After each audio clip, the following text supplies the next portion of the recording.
How to install Adobe Premiere Pro. You can skip this video if you already installed the Premiere Pro application on your computer.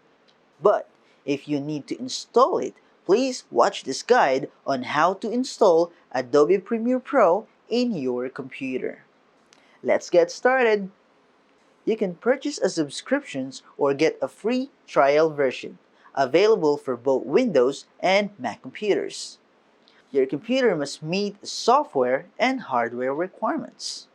For complete information, please go to www.adobe.com/creativecloud.html. Look for Adobe Premiere Pro, click Learn More, then you have the option to start free trial or buy now. It says here, Creative Cloud is a collection of 20 plus desktop and mobile apps and services for photography, design, video, web, UX, and more.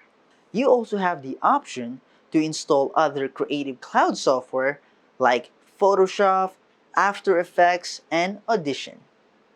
Luckily, Adobe Media Encoder is installed automatically when you install Premiere Pro. You just follow the prompts to install the software. Once completed, congratulations! You are one step closer to be a Premiere Pro master. And that's how you get the software. See you in the next video.